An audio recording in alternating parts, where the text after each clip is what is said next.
Saudara, Yayasan Terang Warta Rohani Kota Batu, Jawa Timur bekerja sama dengan penerbit Kalam Hidup Bandung, Jawa Barat menghadirkan sebuah program Jembatan Hati bagi Anda. Jembatan Hati adalah program siaran yang memaparkan kondisi dan sifat-sifat hati manusia. Selamat mendengarkan.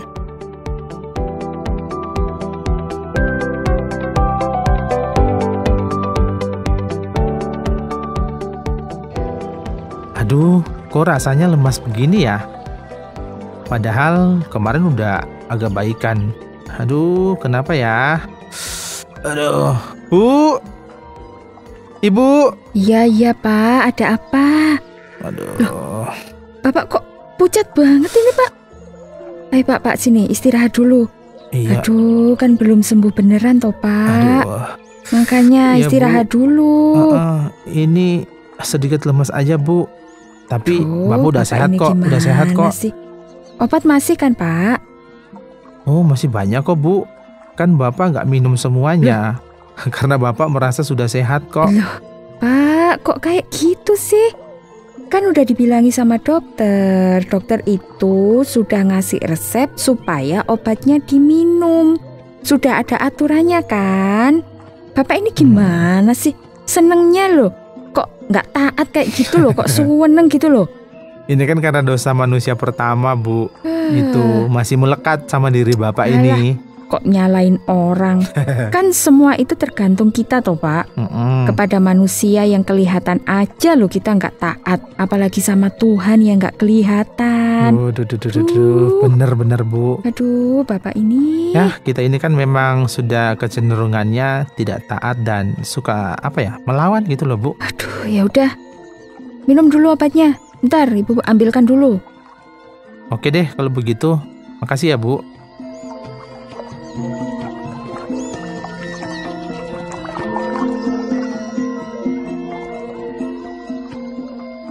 Ini obatnya diminum dulu. Coba Bapak baca ini. Ada tulisannya loh. Habiskan. Waduh, iya. Artinya kan memang harus dihabiskan, Pak. Tapi rasanya itu loh nggak enak, Bu. Gak enak banget. Di mulut itu rasanya pahit.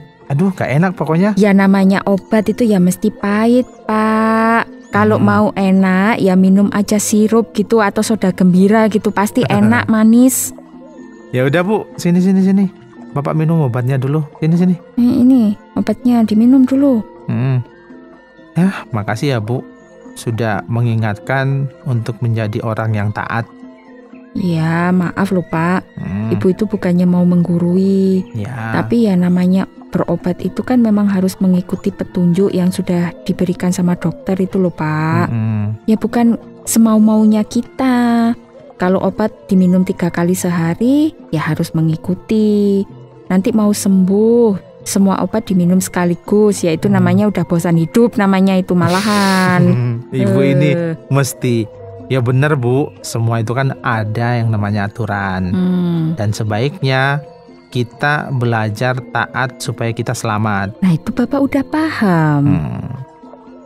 Loh, ini masih terngiang-ngiang di kepalanya Bapak. Apa? Gini loh, Bu, kapan hari kan Bapak belajar tentang orang yang sudah menerima kasih karunia Tuhan. Ibu masih ingat kan? Apa akibat kalau kita ini menerima kasih karunia Tuhan? Gak inget semua sih. Apa? Tapi yang Ibu inget itu ketika kita menerima kasih karunia Tuhan, maka kita akan diangkat jadi anak-anak Tuhan, gitu. Nah, benar itu, Bu. Dan yang lainnya adalah ketika kita menerima kasih karunia Tuhan, dosa-dosa kita diampuni. Hati kita disucikan dari segala kejahatan gitu loh, Bu. Oh iya Pak. Jadi paling tidak itu beberapa dampak ketika kita menerima kasih karunia Tuhan gitu ya. Terus tadi kan Bapak sempat sampaikan masih terngiang-ngiang dengan pelajaran yang diterima Bapak kemarin. Emangnya pelajaran apa lagi Pak?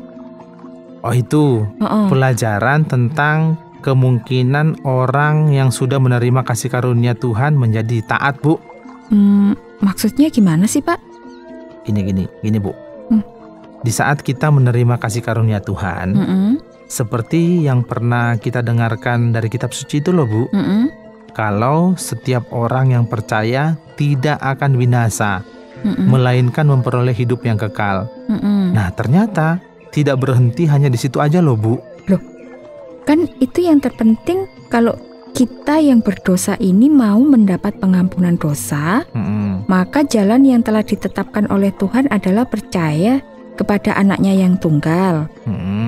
Tapi tadi Bapak katakan nggak boleh berhenti sampai di situ. Maksudnya gimana sih Pak? Ibu kok nggak paham ini?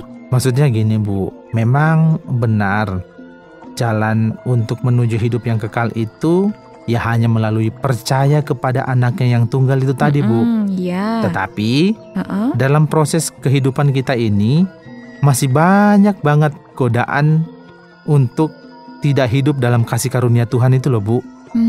Contohnya apa? Nah, sebelum Bapak memberikan contoh, coba ini Bapak bacakan apa yang dituliskan dalam kitab suci. Ini ditulisnya gini, janganlah padamkan roh. Hah? Padamkan roh? Maksudnya gimana toh Pak? Roh kok bisa padam kayak lampu aja? Ibu ini bercanda aja. Tapi ya ada benarnya juga sih. Nah, masa sih Pak? Ya benar, Bu.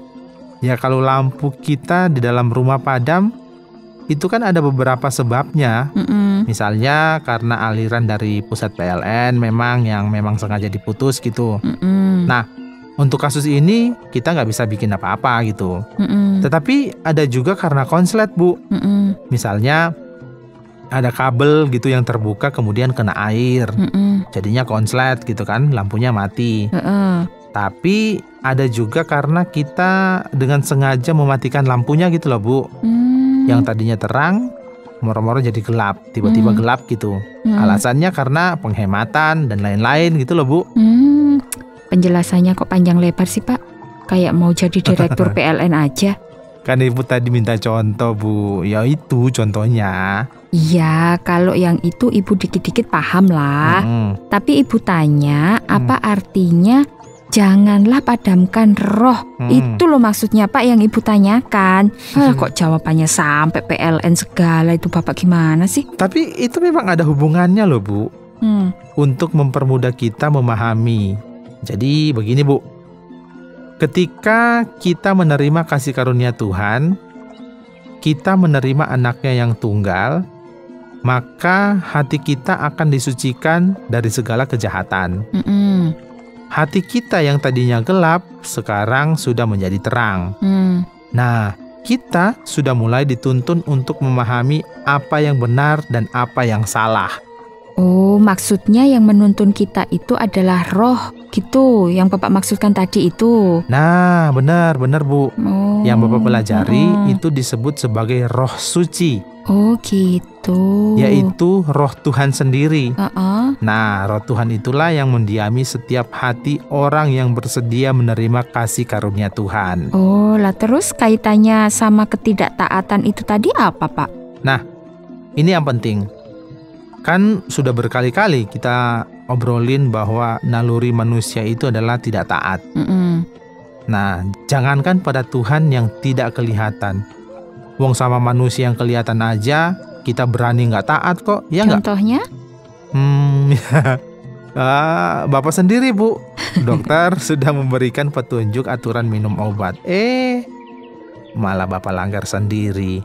Itu kan namanya tidak taat. Iya, bener banget sih Pak. Kita memang manusia itu sangat sulit untuk taat. Maunya sakarepe dhewe, jalan sendiri gitu loh maunya. Betul. Ya toh Pak? Nah, itulah sebabnya, Bu. Tuhan melalui rohnya ini berkenan menuntun hidup kita. Dia ini menuntun supaya kita menjadi manusia yang baik. Manusia-manusia yang mentaati perintah-perintahnya. Tetapi kan pada kenyataannya kita suka mengabaikan sabdanya. Ya, sudah nggak membaca kitab suci, kemudian mengabaikan kasih karunia-Nya. Dan bahkan roh yang menuntun kita pun kita abaikan kadang, Bu. Oh gitu ya Pak ya. Ibu kira itu setelah menerima kasih karunia Tuhan itu udah nggak ngapa-ngapain lagi gitu, udah beres semua. Oh, jadi ternyata hidup ini juga masih berproses gitu ya Pak ya? Betul Bu, ini kebetulan Bapak masih ingat catatan lainnya. Apa? Ada nih sabda Tuhan dalam kitab suci tertulis seperti ini. Karena itu, perhatikanlah dengan seksama bagaimana kamu hidup. Janganlah seperti orang bebal, tetapi seperti orang arif. Coba perhatikan Bu. Ini kitab suci mengajarkan kita agar memperhatikan bagaimana kita hidup. Katanya, jangan menjadi bebal, tapi arif. Itu loh Bu. Sampai segitunya ya Pak Tuhan memperhatikan kita ya. Detail ya. Iya, bahkan manusia diingatkan lagi agar hati-hati menjalani hidup. Jangan jadi bebal, tetapi menjadi manusia yang arif. Ya kalau begitu ternyata kita hidup ini bukan hanya urusan cari duit aja ya Pak ya. Bener Bu, kan Bapak sering membuat evaluasi usaha tuh. Evaluasi diri kok dilupakan gitu loh. Nah, jangan-jangan Bapak udah menjadi manusia yang bebal ini. Ya benar sekali sih Pak. Berarti kalau kita sudah jarang membaca kitab suci, sudah menolak dituntun oleh roh suci, merasa diri udah mampu. Ya jangan-jangan kita udah menjadi manusia bebal ya Pak ya. Ya bukan jangan-jangan lagi Bu. Itu tanda kita sudah tidak taat lagi, alias bebal. Sudah susah diatur Bu. Ya, melawan tuntunan Tuhan Bu. Kalau sampai ini terjadi ya memang udah ada warningnya Bu. Nah itu dia Pak. Jangan-jangan warningnya Tuhan itu sudah kita abaikan. Ibaratnya kan sudah ada alarm tapi kita abaikan. Ya lama-kelamaan sudah nggak ada lagi peringatan lagi. Wah, kalau sudah sampai di tahap ini memang harus cepat-cepat balik Bu ke jalan yang benar. Makanya kan penting banget untuk kita bisa mengevaluasi diri itu.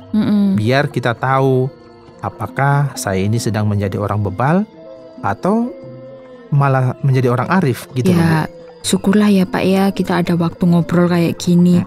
Ya meskipun Bapak masih belum pulih benar ini, tapi kok ya masih semangat berbagi gitu loh. Salut deh sama Bapak. Nah, biar Bapak tambah sehat dan semangat lagi, boleh kali Bu dibuatin kopi. Ini contohnya orang yang bebal.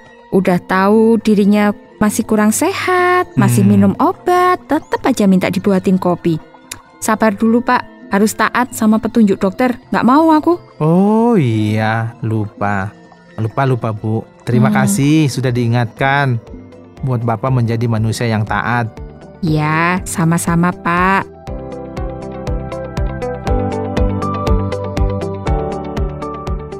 Saudara, terima kasih sudah mendengarkan program Jembatan Hati. Program ini dipersembahkan atas kerjasama Yayasan Terang Warta Rohani Kota Batu, Jawa Timur, dan Penerbit Kalam Hidup Bandung, Jawa Barat.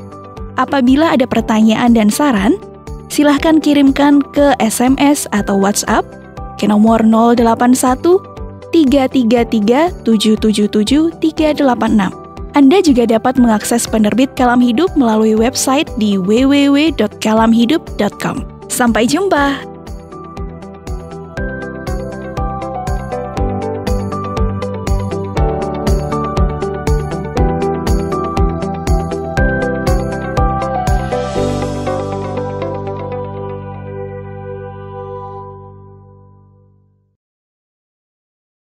Terima kasih Anda sudah mengikuti program kami. Jika Anda diberkati, jangan lupa like, komen, dan share supaya Anda tidak ketinggalan setiap program terbaru kami. Jangan lupa juga untuk subscribe channelnya dan nyalakan loncengnya. Jika Anda ingin mendukung pelayanan kami, bisa melalui rekening kami berikut ini atau menghubungi kami di sini.